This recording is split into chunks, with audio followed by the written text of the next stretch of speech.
Well, let's talk to Paul Charles, the CEO of travel consultancy, the PC agency. He's also former director of communications for Virgin Atlantic and Eurostar. Paul, welcome back. Good to see you. How big is this Easter holiday weekend for the travel industry, not just in the UK, but across Europe?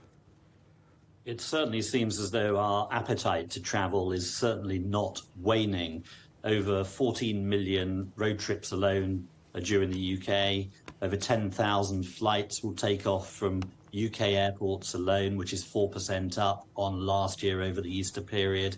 And the same applies across Europe as well, where the demand to travel is showing no signs of slowing. And that's partly because we're changing our habits. We're moving away from buying perhaps as many clothes and putting our money into more travel and more experiences. So what kind of holidays are we taking, and what are we leaning towards? Because we've still got this cost of living crisis, not just in the UK, but across Europe. Well, what's encouraging is that inflation is starting to come down across Europe and the UK, and that, of course, is putting effectively more money back into people's pockets on top of various tax cuts, which are also taking place.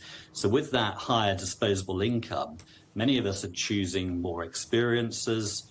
When we're traveling, we're wanting to have more adventure. We're traveling more often with our families, especially multi-generational groups, grandparents, parents and their children who are traveling to further flung places and more long-haul destinations, not just short-haul.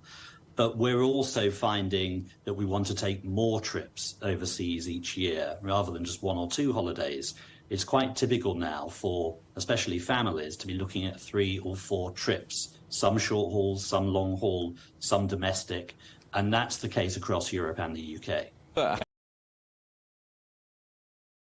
Home has changed the way we view holidays. Once upon a time they were luxuries. I mean, now they're almost viewed as necessities, aren't they?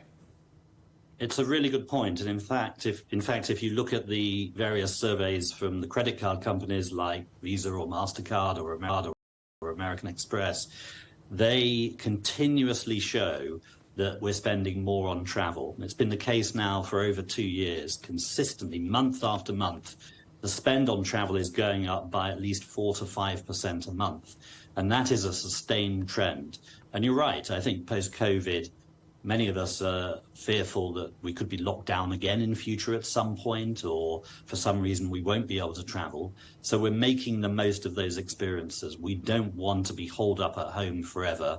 We want to be out and about, experiencing new destinations. But also the airlines, of course, are doing their bit along with destinations to attract more of us. So we're seeing more capacity into the aviation industry with better aircraft, with Wi-Fi on board, and all of these things are making the journey itself a little bit more attractive and more seamless at the airport. Paul, good to see you. Thanks so much for coming on the programme. Paul Charles there in London.